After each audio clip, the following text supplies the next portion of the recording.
Kani kadiga Batisi TV, mat pidang pek yaki kubur baman kasni, belawan rasha pida ka Orange Nissan loom sopo near Fire Brigade Shillong, ringkat bat ka eco-friendly enterprise, ki plakot nagamenta ki jingdon kam hakasong, bat kara karong. Menteri rang baka Jylla Konrad ke sama, haka arpui terib jubang arjar arpo, ulayatu baka Jylla menta ka Khmihlynti, ban Pynmih Khajna na ka telong Pynmih bisa lejong, la kumno. Nreus pak hado news pak Klur tingka hadian bela penteri kam ya ka fiscal responsibility and budget management.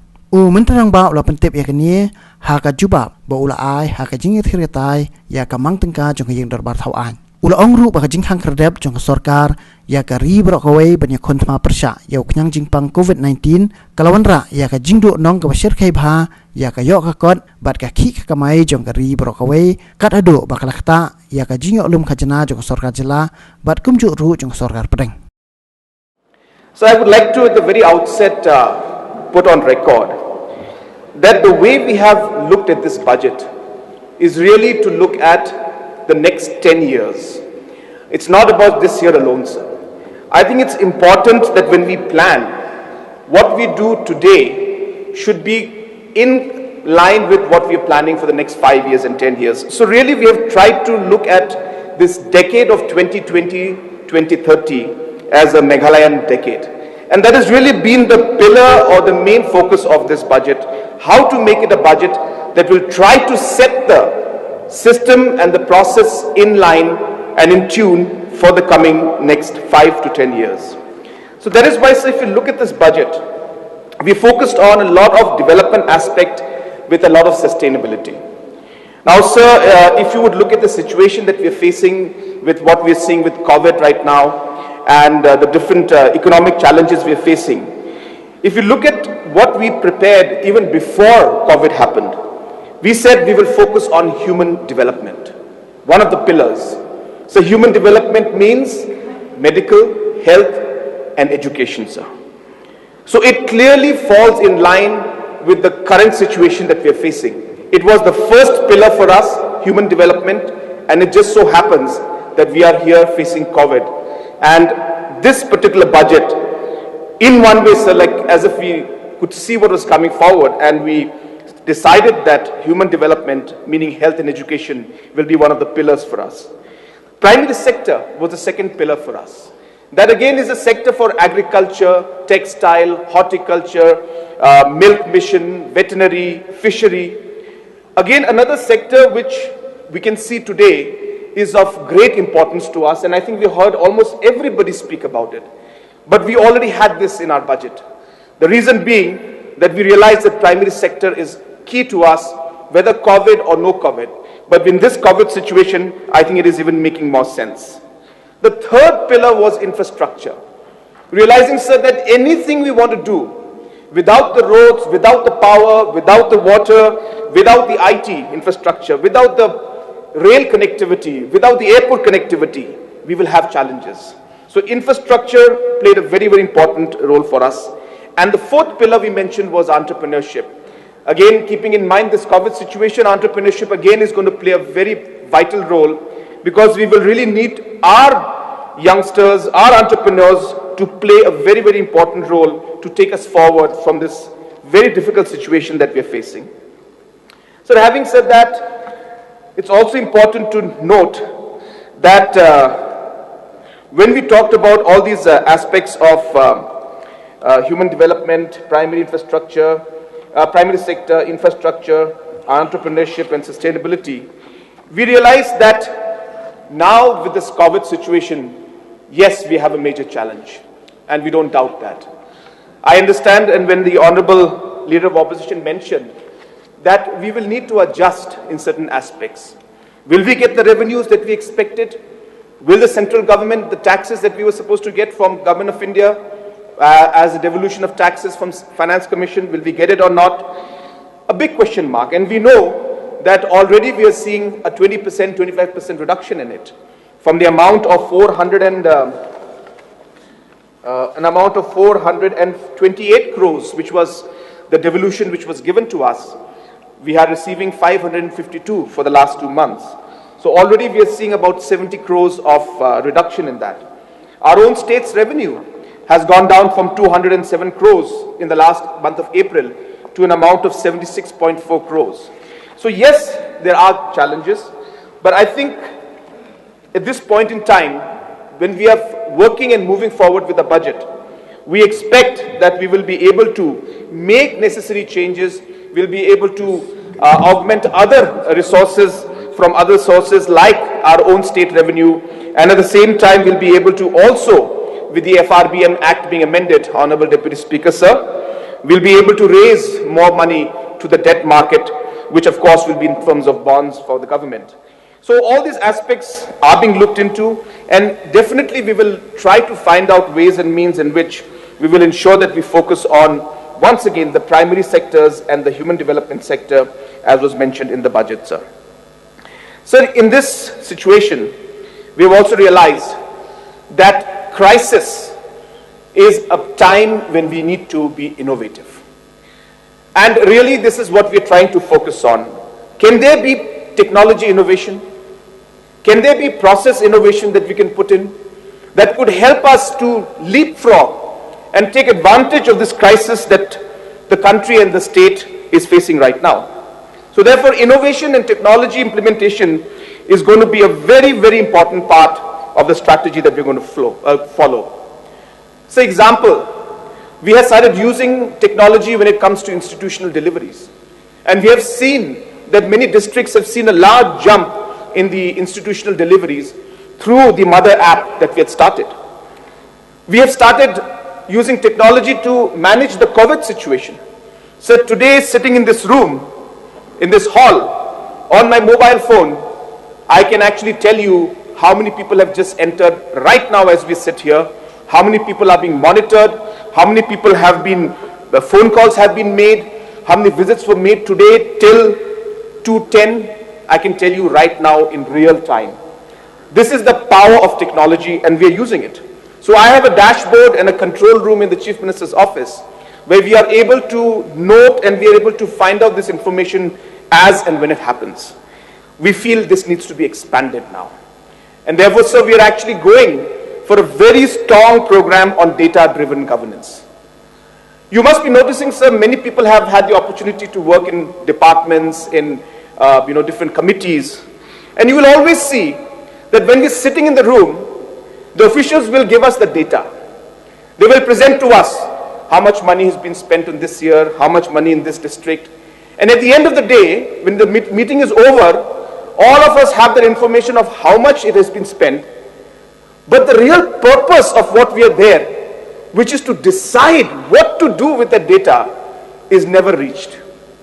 So this is a big handicap of the system, that we are waiting for the information to see and the decision never comes to our mind. The biggest and the most important aspect for politicians or for the government is to make decisions.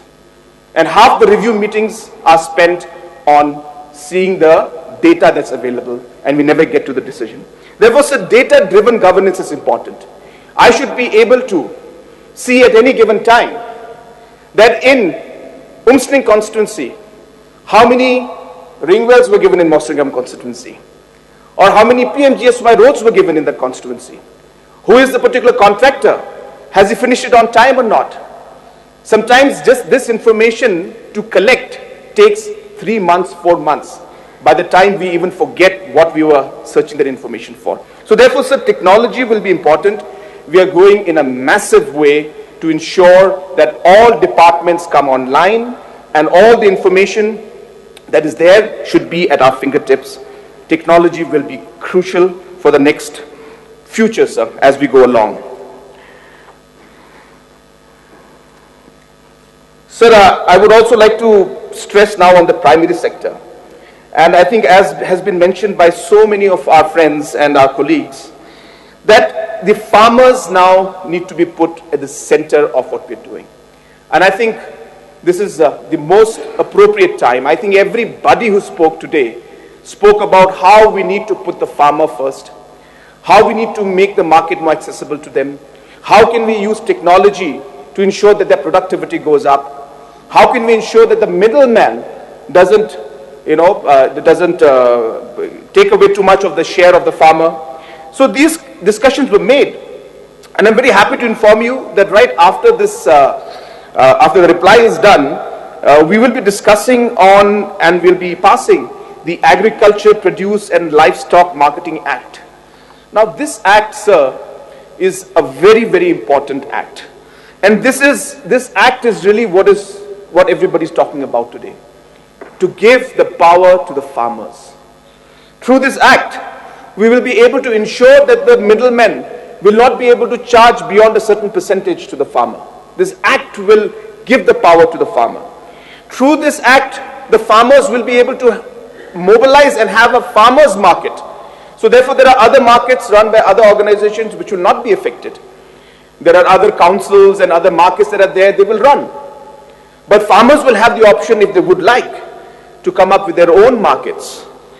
There will be technology again in this, where the farmers, if they want, they will be able to connect with a buyer anywhere in the world and actually sell their product and get the pricing through what they call e-NAM. It's a technology-driven market space, which again is something that this particular act will empower the farmers. And therefore, sir, the farmers' year, which we have announced, that this is the farmers' year.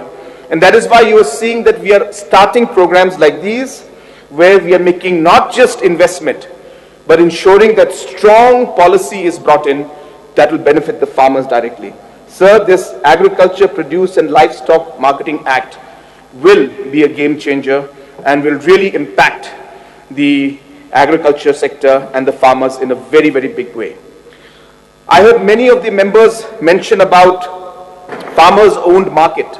And I think all of you are aware that realizing the importance of accessibility, we decided to budget 20 crores of our budget, from our budget, to farmer-owned, farmer-operated markets. So this is also in line with what Government of India is planning to do. So in this entire 20 lakh crore package for COVID, the economic stimulus that government is planning to give, Government of India, 1 lakh crore is for the farmer gate infrastructure. And this is precisely in line with what we have started to do. So therefore, if we start to put up these kind of farmer markets, again, sir, something which we did even before the COVID came up. So we already started what Government of India wants us to do.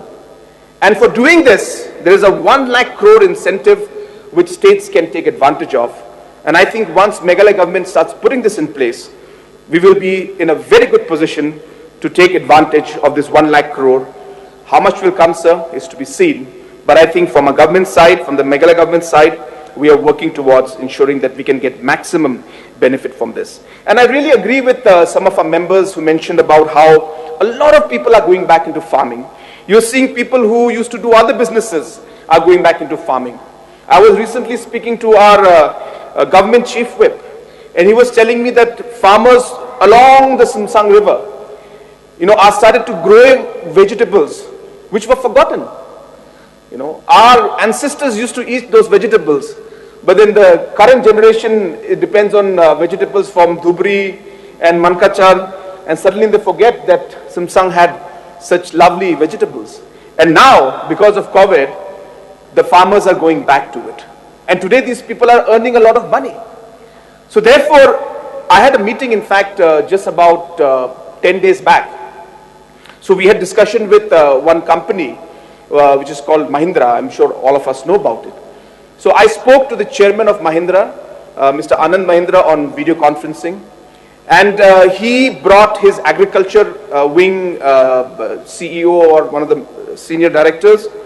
Then he brought some people from his CSR wing who are focusing on organic farming. And we discussed about how things could be, and the suggestions that came out were beautiful. We discussed, we said, could Meghalaya become a supplier of large-scale, volume vegetables? We realized that maybe not. Not fully, but partially yes. So what we need to look at is the consumption centers. Now Guwahati is a consumption center. So therefore, maybe we need to increase the growth in Banihat, in areas that are around and surrounding Guwahati. So we may need to invest in vegetables and seeds and this infrastructure to supply to this market around Bonihat. If it's Shillong is one of the consumption points, then around Milim and all these Ribhoi areas. If it's Tura, then again the whole Damalgiri area and other areas, Jingjal side.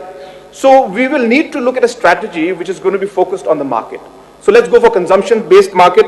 So yes, large-scale vegetables, yes, but not for Bombay market and not for Delhi market. So that's strategy number one. Strategy number two is that if we do want to send something to Bombay and Delhi, let it be high-value products. Products like shiitake mushroom or products like our turmeric, things that are our honey. So low-volume, high-value products can be looked at for the further and the more distant markets. So good ideas like this came out. Now today our farmers, just to plow their land, if they do it manually, the same plowing which takes 10 days for an individual to do without any machinery will take 1 hour if they're given a simple machine that is held by the hand and they can just plow the land.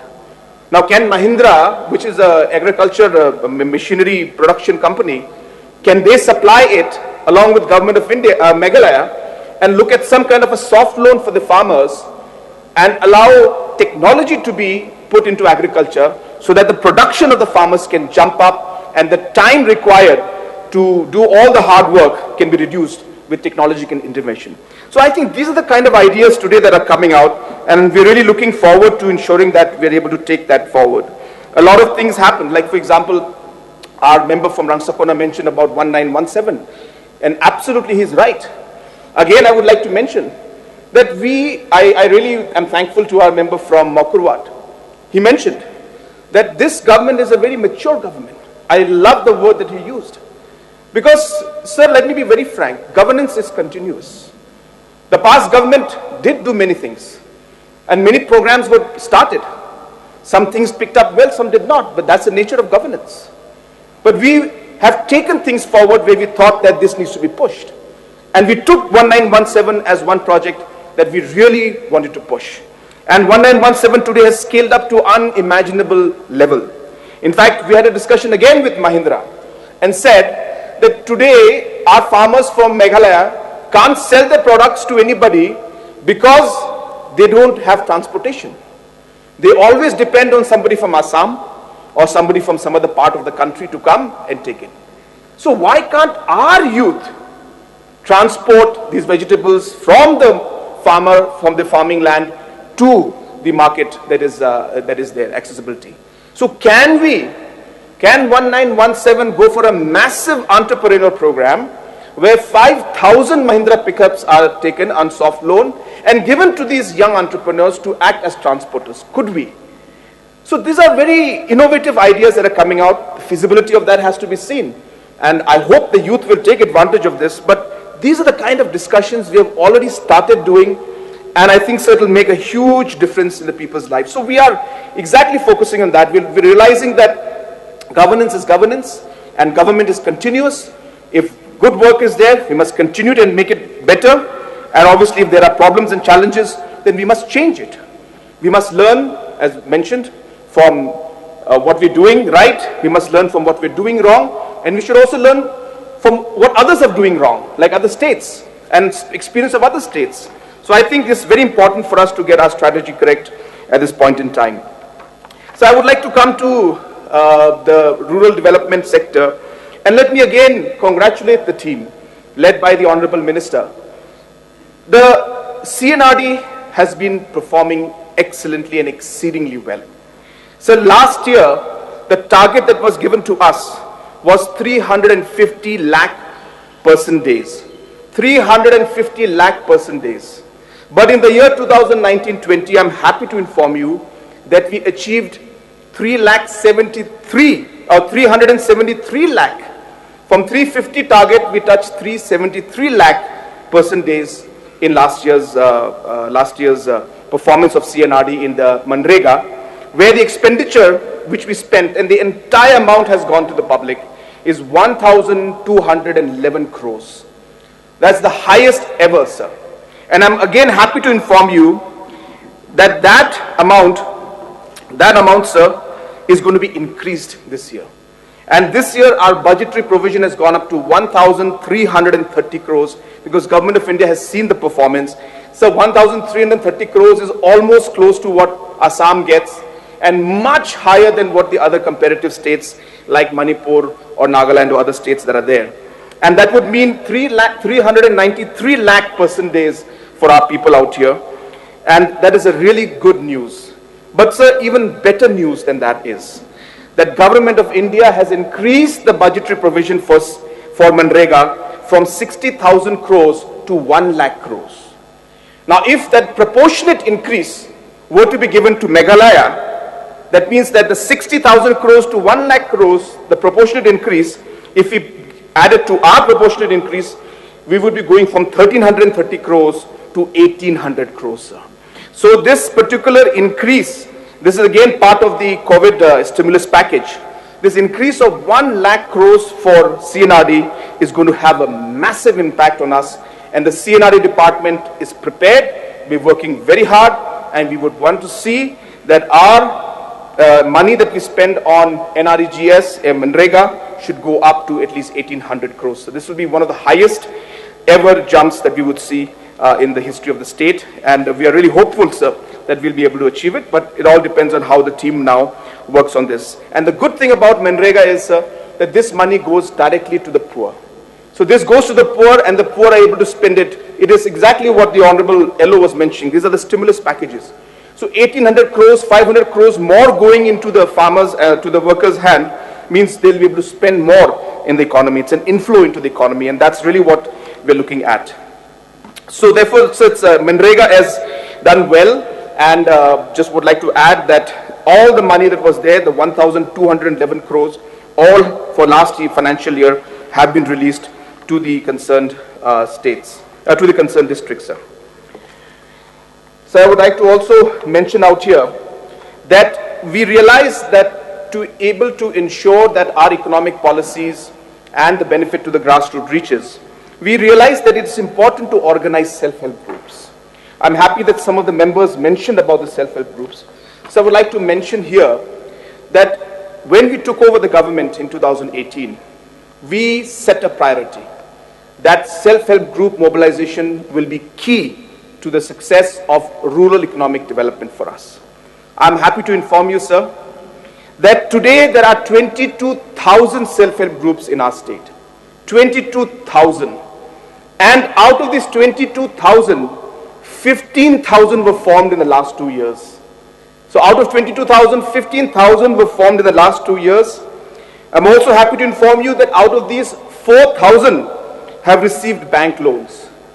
And out of these 4,000, sir, 3,700 received it in the last 2 years. I'm also happy to inform you, sir, that in the last, that the total money that has been given to these different self-help groups, in total, since NRLM has come up, is 115 crores. And out of these 115 crores, 88 crores have been given in the last 2 years.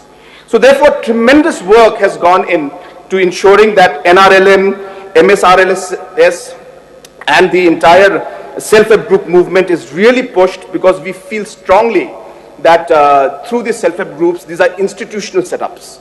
Once self-help groups are set in every village, in every household, any scheme we would like to put, any program we would like to do, we simply put it into the system and it trickles down to the household. So it's an institutional setup. And I think that is the greatest strength of a self-help group. Our target is to ensure that every woman in every household, one woman should be in a self-help group. So tomorrow, for example, Meghalaya State would want to go into some other program like, say, family planning, which is very important for us because our fertility rate is very high. So if a family planning program has to go in, maybe this self-help group institutional setup, along with the ASHAs, could be a very strong institutional network to actually implement these programs. So self-help groups are very important, not just for the economic empowerment of the members, but also I think as an institutional and governance setup and mechanism for the state. So I would like to mention here, I know that some complaints were there regarding the MLA schemes. Sir, the entire MLA scheme for 2019-20 has been released in full to all the respective districts. And I mean, as far as my information goes, it has been given to all the MLAs. If there are any MLAs who have not received, it is at the district level. There will not be any issue. The money has been released from the state government side. And I am happy to inform you that, as all of you know, and it's been a very, very popular demand of the MLAs, that we increase the MLA scheme. So we have increased the MLA scheme from 2 crores to 2.5 crores. So that is something that, that we feel that this help goes directly to the individuals and the beneficiaries at the grassroots level. So I think this is another way in which we can ensure that money reaches to the public. But yes, of course, there are some MLAs who feel that it needs to be cut down. So for those MLAs, I can cut down at the individual level. But rest, maybe we can continue with 2.5. At the same time, if you recall, for the MLA scheme, we have also given 25 lakhs so that you can use it for the COVID relief. This is from this year's resources.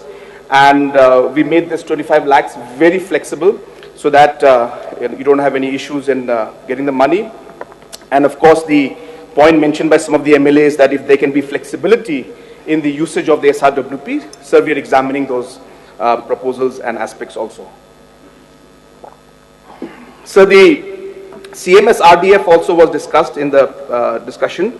And I would like to inform you, sir, that CMS RDF and the CMS UDF was a scheme, sir, that required a lot of approvals.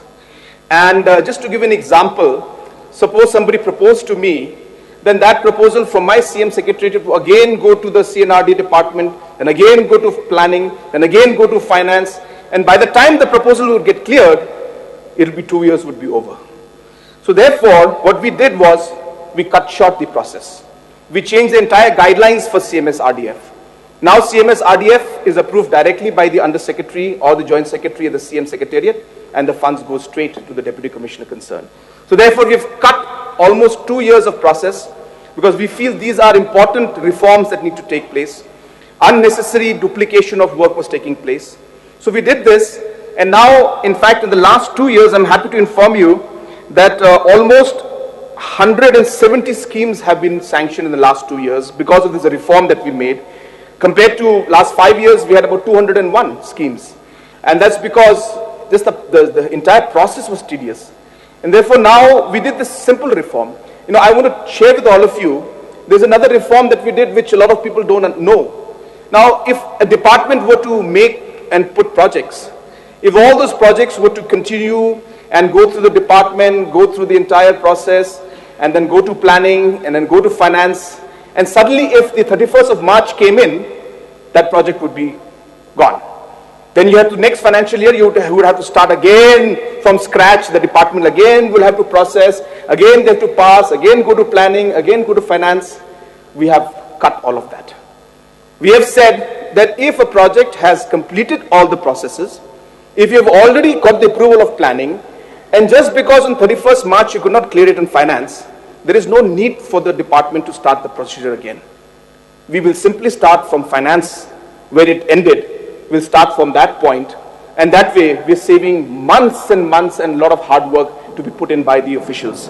So I think these are small bits of reforms that are taking place, and we're doing it in a very quiet way, I should say, but you will see the difference in the implementation, because this will make things quicker and faster. And I assure you that as time comes, we will look at more of such reforms in different departments. Now, simple thing again, like the old age pensions. So I was mentioning to you long time back about old age pension, and a lot of old age pension, though the money was there, because of the provisions and the demand or request from the departments did not come to finance on time, and then finance also would take its time to process, the senior citizens would get their old age pension in Christmas and on March, just 2 times in a year. That was a norm. Again, nobody's fault. It's just that the system was like that. So we reformed this. We said, let social welfare and the CNRD send us this requirement advance, and we release from finance 3 months of advance, so that that money then can be given to the old age people on the first week of every month, just like everybody gets salary. Similarly, for Ashas and Anganwadi and master roles, this is what our plan is. That even now, the master roles, they have to wait for 4 months, 5 months to get their salaries, simply because the departments are not coordinating with finance at the right time. So I've asked finance that now you need to make sure that in advance the money goes. And I can assure you, if COVID was not there, we would have done this from April. But because of COVID, we are facing 3 months delay. But I can assure you, from the second quarter of this financial year, Mr. Speaker, sir, the ASHA workers, Anganwadi workers, and most of the master roles. The reason I say most is because there's a master role in agriculture, in irrigation, in PHE, in PWD, many more. So about 8 or 9 departments. So all of them have to coordinate. But the largest chunk, I would think, would be with PHE and PWD. We will ensure that they get it in the first week, and we will work with all departments to ensure that the master roles, the work charges and the workforces, the ASHAs and the Anganwadis, all of them are able to get it in the first week, just like all other employees of the government get. So this is going to be a very important aspect also, sir. So coming to infrastructure that we had talked about, sir, education infrastructure is going to be key for us. And again, sir, even before COVID came in, we already had planned that the human development is a very important aspect.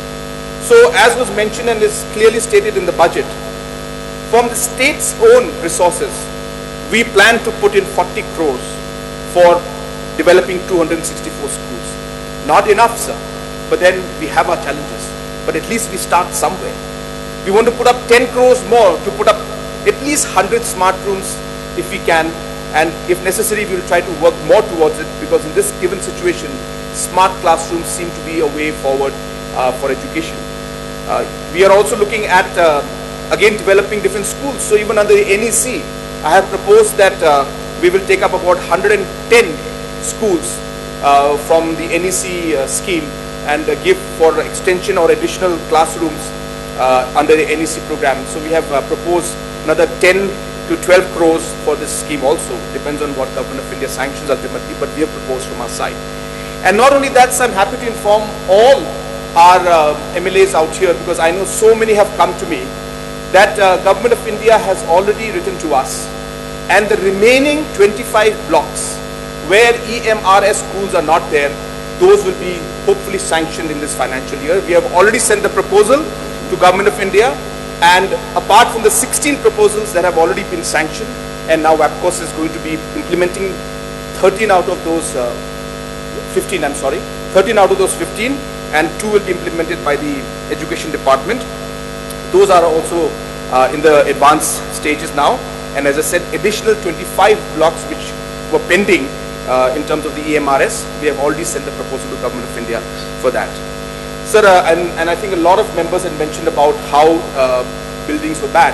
I can still feel the powerful speech of Mr. Rakam Sangma when he mentioned about those words, saying that it is you go to a village and you see a bad building and you say, well, it has to be a government LP school. It is true to some extent, sir.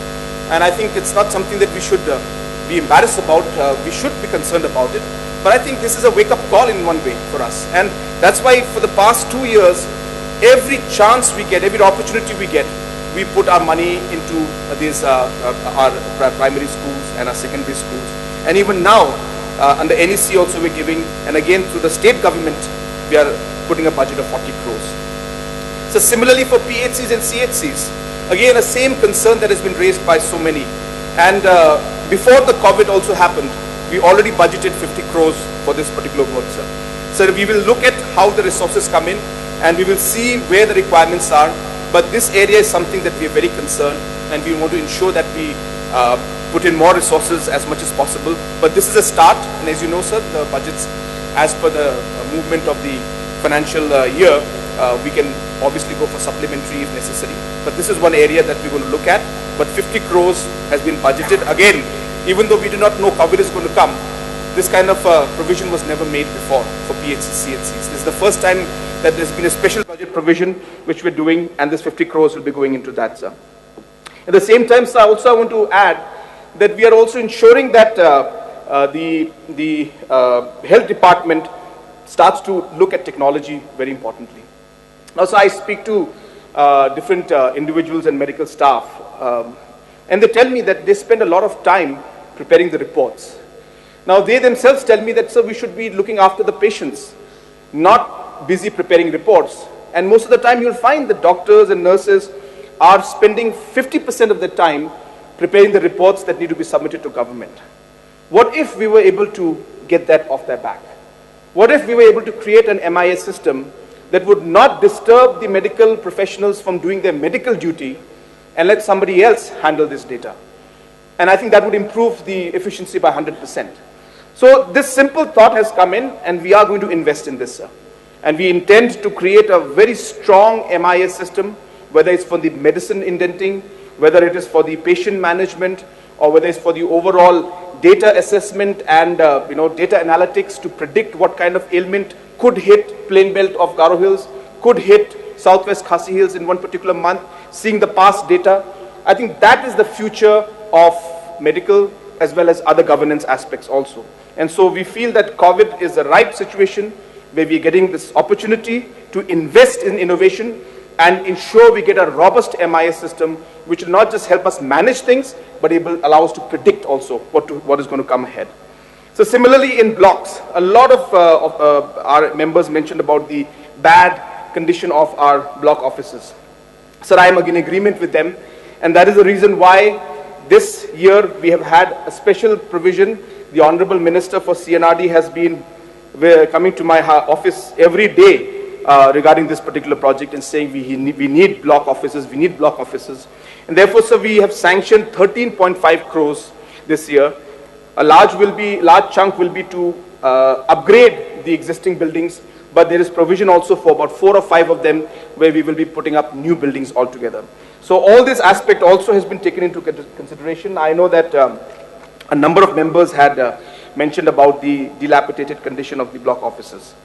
So the road infrastructure is key.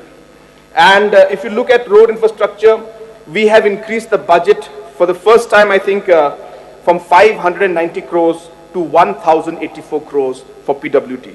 And I think the most important aspect in this is the introduction of what we call systematic periodic maintenance of roads. Now, sir, this is a very complicated word, but it simply is a very simple meaning word. Means let's repair it when the time is right. So it's like an individual going for medical checkup. If you have your medical checkup regularly and not wait for a big ailment to happen, you see, you'll be more safer.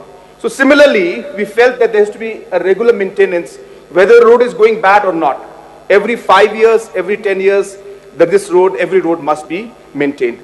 So this budgetary provision is kept for a periodic and a systematic maintenance rather than a maintenance of potholes and we put up something and wait for the road to completely wash out and then start.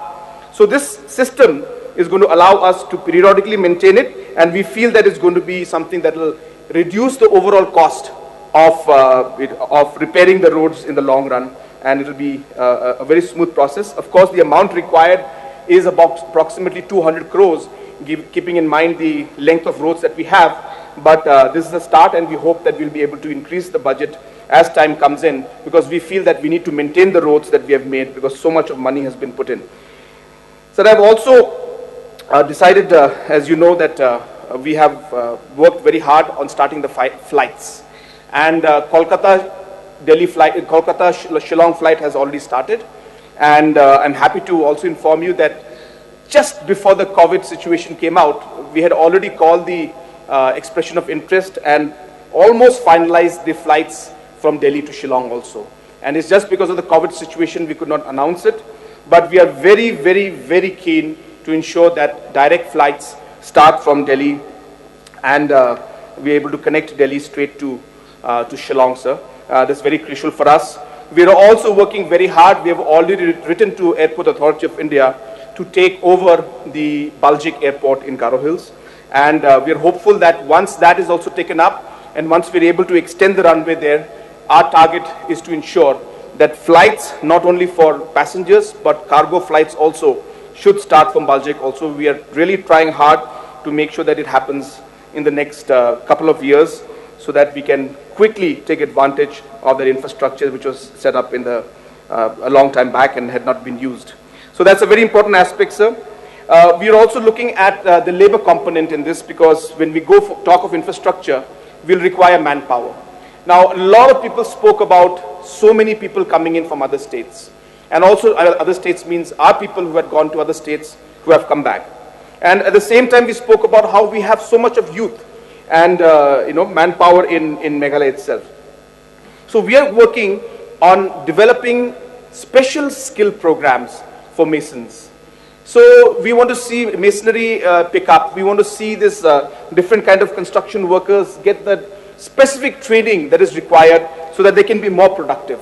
I think it's a great opportunity and a great chance, given the COVID situation, to provide that skill to our youth so that they can become the manpower that will drive the infrastructure and the construction sector. And that's something that we don't want to miss out. And therefore, this skilling program is going to be a great opportunity and also a great way to provide employment to our people. And so from there, I would like to link this to entrepreneurship. And I think we have been talking about entrepreneurship, and it's one of the key pillars for us. And the reason we have always stressed on this is because no matter what the government does, it is the entrepreneurs who drive the economy. And this has been seen throughout the world. We're not talking of some new theory or new policy. Every country that has focused on entrepreneurship, has allowed the entrepreneurs to grow, has succeeded and has seen economic development. And seeing those success stories and learning from other countries' experiences, we felt that we should do that. So I'm happy to inform you that we had what we call the E-Challenge program, the Chief Minister's E-Challenge program. Now, why did we do this? So we felt that we have a lot of challenges and competitions that take place for dancing and singing, and you will see that our boys and girls get very good at dancing and singing. So I think competition is a great motivator. You have competitions, people will compete, and people will find out ways, and hopefully they'll become better. 700 people participated in this E-Challenge Award program, which is like a business plan competition. And out of this, there were many innovative projects that came up. We even had an entrepreneurship summit where we had the CEO of Niti Aayog who came in. And so I'm happy to inform you that some of the winners of this E-Challenge are today making sanitizers, making masks, and making food processing, and are also the transporter of the vegetables that we have grown. So in this COVID situation, this E-Challenge program came out as a real, I should say, an innovative way to promote these entrepreneurs who today have seized the opportunity in the market. And today, as I said, sir, are making sanitizers, they're making masks, they're the transporters, they're the agriculture guys, they're the food processing guys. I think, sir, this is how entrepreneurship needs to move forward. We started, as you all know, to support and to recognize entrepreneurs by giving them awards. So this award thing is continuing. I'm happy to inform you that this award is going to now be extended, not just to entrepreneurs. We will continue the entrepreneur part, but we will now start giving awards to sports people. Our Juwai MLA was very keen. He's a bachelor and a young boy and a young man himself, and a youth. And I'm sure, and he's a great footballer, so I think you must have seen him play football. He's really a good footballer. And so I can see him connect to the issue of sports people. And I think I really take his suggestion in a very positive sense. So we will ensure that we push this. We are going to start off by doing small things like these. But I think sports is going to be a major aspect. I was very happy to hear Mr. Rakham mention about ensuring that every district headquarter can have some kind of a sports infrastructure. I have taken and noted the suggestion down because I think basic infrastructures can be put in, and that could really help the youth pick up. So we'll be recognizing musicians, we'll be recognizing sports people from now on, apart from the entrepreneurs also. We have also invested, we are going to invest 10 crores this year on what we call promotion of innovation and market-driven enterprises. Now these are basically prime centers, prime hubs we call them. These are basically incubation centers. And these incubation centers will be places where entrepreneurs can come, talk to each other, and talk to people who are linked to this industry. Let me give you a very simple example. I think half the people in this room, or more than half, can sing or play the guitar. I'm sure our Elo can sing and I can also sing a bit. So we have talent, but then we just don't know what to do with it. So we sing when we're with friends together, and then by the time it's 20, 21, 25, 30, and it's over. The problem is there is no industry in the music sector in Meghalaya. There is nobody to tell you how your music talent can be commercialized. Now this incubation center for music will bring in the industrialists in the music industry, who will then connect the talent to entrepreneurs, maybe one drummer to a musician, to a recording studio, and the guy in Bollywood or Hollywood or somewhere who would like to see your music and would like to get it. We feel this platform, this interconnection was missing. Now this is just an example of industry for music, but this will apply to everything. It will apply to sports. We all are good sports people. It's only when Lajong had come up and Northeast United came up, the commercial aspect came in and we realized there's a huge opportunity. So why can't we create that platform where we allow people to meet? Prime hubs will do that. Prime hubs will act as incubation centers to bring all of this together. And I think this is a very important aspect, because Government of India has announced in its package that 3 lakh crore will be now given to MSMEs. 3 lakh crores. Now the best part about this 3 lakh crores is that it is a collateral free automatic loan with 100% credit cover. Now sir, that sounds like a very long and exhaustive word, but just to tell you what that means, that this is basically that 100% guaranteed loan will be completely, this 100% guaranteed loan will completely eliminate the risk to the banks. Government of India is going to guarantee these loans. Now this is a very important aspect, because number one, there was no collateral. Earlier our people used to face difficulty because they said we have no land. So government is saying, well, we'll be collateral free loan. Number two, there was nobody to guarantee it. So Government of India comes and says, well, we will guarantee it. So here we have 3 lakh crores that is going to be given to our MSMEs, to our entrepreneurs. And I think if we are in a position to take advantage of it, sir, I think we'll be able to really leapfrog forward. Now, just another example in this, sir. Out of this, 5,000 crores is earmarked for street vendors. We have a lot of street vendors out here. Can we take advantage of this? Can our street vendors take advantage of this 5,000 crores? Out of this, 6,000 crores will be for employment generation in tribal areas. 6,000 crores. Now, sir, the reason why to a large extent we were not able to take advantage is because we did not have an organized sector, or we did not have information. Now, all of you must have seen that we have come out with what we call the Meghalaya Economic Survey 2020. Now, a lot of people must be thinking, what is this about? This economic survey is precisely to prepare us for opportunities like this. Now I can tell you that I know of 10,000 enterprises that have registered with this economic survey. And sector-wise, we know it now. We have their information, we have the difficulties they're facing. Not only do we know who they are, we also know what difficulty they're facing. 40% of them are facing cash challenge. This is what they told us. We are talking to them. 14% of them told us that we have the cash, but we don't have the raw materials because there's a transportation issue. 16% of them told us that we have market accessibility problem. Now this survey has allowed us to map these enterprises and MSMEs, allowed us to know who they are, where they are, and more importantly, allowed us to know the problems they're facing. And hopefully, by doing the survey and going into the detailed analysis of this, through this collateral-free automatic loan with 100% credit cover, we will be able to take advantage and boost the MSME sector. But again, sir, all of this comes with a obviously note of caution. It all depends on how we work together as a team. So there's a lot of work to be done, but what is important, sir, is that we are planning and we're working forward in this. Another area of big opportunity, sir, is tourism. Now people have been talking about tourism, that it's gone because nobody's going to move in COVID time. So let me inform you that there are 20 million people who go out of India every year to other foreign countries. Now this 20 million tourists most probably will not go outside. Now this is high-end tourism, people, sir. Now can Meghalaya take advantage even for 10% of this or even 5% of these people? Can we have a COVID resilient tourism model? Can we have a safe tourism model? Can we make it very safe where we say we'll bring in small planes to Umroi? There is no rush in the airport. You are safe. As soon as you land in, all of you will be tested.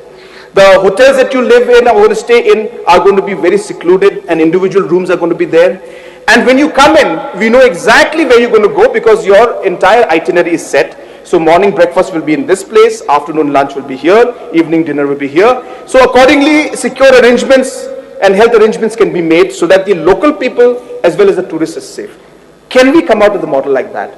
And I think we can. Now Meghalaya is in a very great position because of God's blessing and because of the work of all our frontliners and our officers who have put in a lot of work to ensure that, and our of course traditional heads, our Nokmas, Rangbashnongs, and everybody who's put in their effort to ensure that there is a model, that there has been safety from COVID. So we have that tag of being slightly safer than other locations. I think, sir, high value, low tourism model can develop and we can take advantage of this. We just need to get the right policy, package things well, and make it safe for the tourists to come in. Now, in all this aspect, I'm happy that some members mentioned about the environment.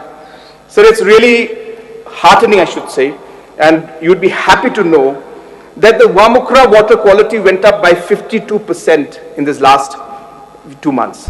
52% the water quality has improved. In Shirpi, 38% of the water quality has improved.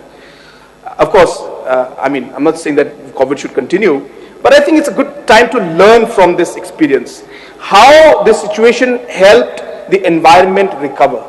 And I think we need to learn, we need to adapt, we need to ensure that we continue this aspect. And I think some of the members mentioned about environment.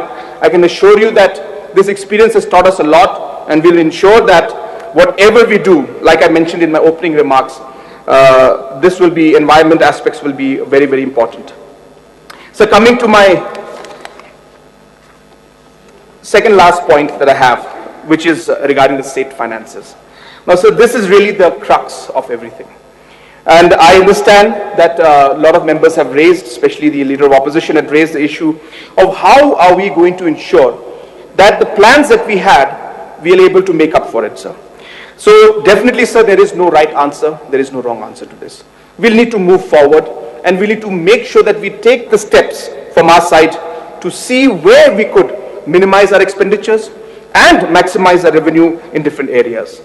I told you in the beginning, sir, that our share of central taxes has gone down from 428 crores to 352 crores.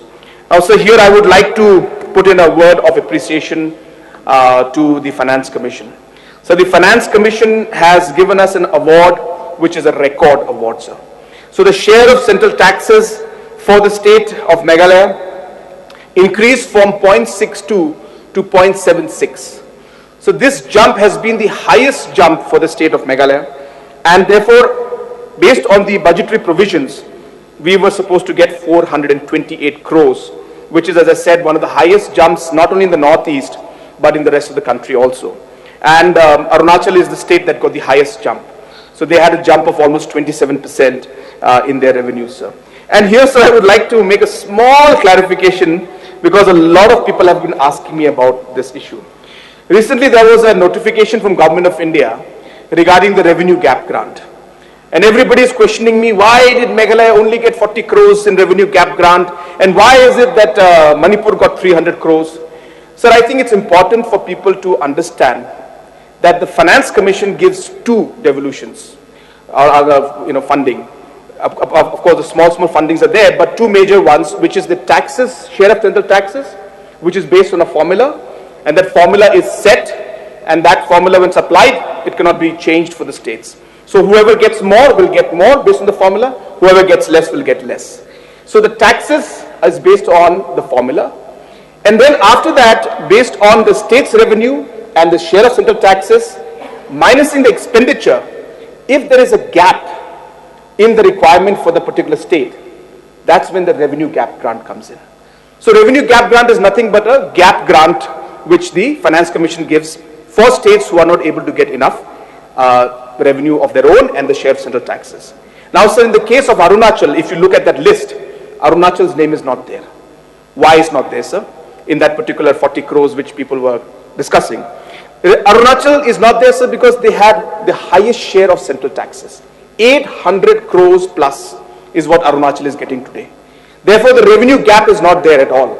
So they don't need a revenue gap grant. So Meghalaya also got 450 crores, 28 crores. So therefore, our revenue and our state's revenue also added to that, based on the calculations made, we technically are able to meet our own expenditure, and therefore the revenue gap grant required by Meghalaya is much lesser. Compared to a state like Manipur, which has got high expenditure, barely any income of theirs, and the Finance Commission formula for share of central taxes did not work for them. So they needed almost about 300 crores per month just to survive. So therefore, I don't think we should be disappointed about the revenue gap grant being only 40 crores. In fact, in the last Finance Commission, we got no revenue gap grant, or very, very less revenue gap grant, very less. Similarly, this year also, is because Meghalaya got higher taxes and our own taxes also are high. So, higher compared to the other states, So therefore, this is the whole point with this share of central taxes and this revenue gap grant. But I think the point is well taken, and I think we need to assess it. Our share of central taxes has come down. Government of India has reduced it by about 70 crores last month and this month also. And therefore, now we need to see how we're going to make up for this 140 crores of deficit already that has been done to us. So, sir, we are looking at our own state revenues. I'll just give you a few examples, sir. I think Honorable LO had mentioned about the coal sector and how we need to ensure that we really need to get the entire revenue, the leakages that are there, plugged. So I'm happy to inform you that just about 2 weeks back, we have decided to put integrated check gates in all our locations. We have already given the work order to TCIL, which is a government agency, and the TCIL is now doing the consultancy. We are hopeful that in the next 3 months to 4 months, we'll be able to put in these kind of integrated systems, at least in the main exit points. That will ensure that no more of these leakages that could be there will be there, and we'll be able to plug in all the kind of loopholes that are there with this technology-driven system. And this is also one of the requirements that was given by the NJT while we were finalizing the transportation of the coal. So here I would like to also mention that as the LO had mentioned, that this is a great opportunity, and now that Supreme Court has allowed us and given the right to the landowners that this coal belongs to you, we need to seize this opportunity. Now, I'm happy again to inform you that in the last 3-4 months, in fact last 4 months, 5 months, we have conducted almost, given training to almost 1,200 miners in terms of how to go ahead with scientific mining and how to apply for these minings, who are the consultants who can help them. So 1,200 miners have been guided, and we intend to continue giving this kind of training to more and more miners, because we know there are many more that are there, but because of this COVID situation, we could not continue it. But we have started this process, sir, and when it came to the transportation of the 32 lakhs, because of the difference that we had and discussions that we were having with NJT, and NGT was putting in many conditions that we could not take this forward. It was only in the month of February that finally the NGT, after postponing the meeting more than 5 times, finally had the meeting and we were able to take the proposal forward. And I'm happy to inform everybody that now we will be auctioning, we means the Metal and the Scrap Trading Corporation of India will be auctioning the coal for the 2 lakh metric tons, and that process we're hopeful should be over in the next 2 to 3 weeks time. At the same time, sir, we were also, we've done a lot of reform in excise. Now excise, sir, as you know, and you were excise minister, so that we get our taxes from the ad valorem mainly. Now the ad valorem in the past used to be charged when the bond used to give the products to the retailer. Now we felt that we have to wait for the revenue from the bond after they sell it to the retailer, then to come to us.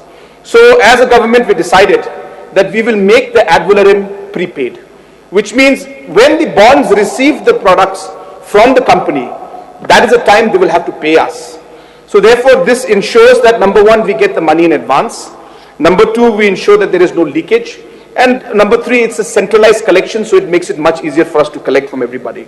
So this is a major reform that took place in the excise department, And I'm again happy to inform you, sir, that we saw a jump of almost 16%, even though we put this reform towards the end of the financial year, which is in the month of December. Even then we saw a jump of 16% in our excise revenue compared to the year before that, in the last financial year. So that is a huge jump, and we are hopeful that now, once this policy properly goes into the system, we hope that we will see much more higher jump. So these kind of small actions are being taken and reforms are being done from our side. But again, sir, it may not be enough for us to get this enough revenue to make up for the loss of the state central taxes. So therefore, state governments have requested Government of India to have the FRBM enhanced from 3% to 5%, sir. And Government of India has allowed us to do that. Sir, I think it's important to note that during crisis times like these, the economy, how it functions. Now, when crisis happens, sir, normally investors and people take out the money from the stock market. And when they take out the money from the stock market, they prefer investing in something that's more secure. So government bonds are the most secure form of investment. So here, you will see stock markets now crashing. A lot of people are withdrawing the money from it, except pharmaceutical companies and one or two more. But then this money now is being invested in bonds. So therefore, this is a time when actually government takes the bonds and then uses that money to act, as the Honorable LO said, as a stimulus, and we pump into the system so that the economic growth takes place. So therefore, sir, we will take advantage of this increase in the FRBM. We hope that it will make up about 600 to 700 crores in terms of additional funds once this FRBM is implemented in full, because there are some conditions that Government of India has put in. So to some extent, so we'll be able to make up with these aspects, and hopefully we are also able to increase our own revenue. And we are also hopeful that as the economy starts to stabilize, we will see that the share of central taxes will come up to the budgeted amount of 428 crores. And if that were the case, sir, we should be able to comfortably move forward with the kind of economic plans that we have. But I think austerity is important, so we will continue to ensure that unnecessary expenditure is not done. I know that this concern of the employees is there regarding the deferment. Again, I would like to mention, sir, this is only a deferment. There is no question of us taking it. It will be given back to the employees. It is the employees' money. And definitely it's an issue that's tough, sir, but it is a tough situation for all. But we are trying to see ways and means in which we could minimize the difficulty that they would be facing. Sir, I would like to conclude by saying just two things. Number one, all that I've spoken about right now is something that we have now decided to put up a CM Economic Task Force. And this task force, whatever I've said right now, is actually the thinking of this task force. We have different working groups that are going to be working in detail and in in-depth assessment of infrastructure, tourism, entrepreneurship, agriculture, and all the sectors I mentioned, sir. And we will ensure that we are able to really get a plan on how this COVID, which is a crisis, can be converted into an opportunity for Meghalaya, and what investments do we make, what policy changes do we make, what training do we give to our people, and how we need to adapt to this entire situation so that we can come out, sir. So having said that, there are many concerns that were given by different MLAs, sir. I think in my governor's address, I followed a format of replying to all the concerns, and I refrained from giving the bigger picture of the government policy. But I thought the format I will follow in this reply is that I'll give the bigger picture of the government's policy, and in the process try to touch all the aspects of the MLAs. So I will not go into all the details of what the MLAs have mentioned, sir, but I have got notes on all of them, and I will personally look into it. I think I have addressed most of the issues that were mentioned. Just few of them which were there set up out here, like example, the medical facilities in different areas, PHC, CHCs were there. I think there was a particular question on the MBBS doctors. I can just mention out here that about 64 have paid the bonds, which is amounting to 3.14 crores, and about 80 of them are yet to pay. We're also looking at the Mokurwad. The process of starting the hospital is on, and adding the entire manpower also is on. We hope to complete this process soon, because it's also part of our agenda to ensure that we strengthen the health sector for the state. And so there many other points were there. I think we are running short of time. So I will request that if I can write to all the MLAs with their concerns, and I can address those concerns. And I would once again like to thank everyone, our frontline workers, our NGOs, our headmen, religious organizations. But I won't thank the NPP youth, but I can thank the other political organizations. All of them who have really helped us in this situation. I think it's a great example, as I said, of society coming together. So once again, sir, thank you so much for giving me this opportunity, and I hope with these clarifications I was able to clear at least most of the doubts that the honorable members might have, sir. So with these few clarifications, I would resume my seat. Thank you, sir.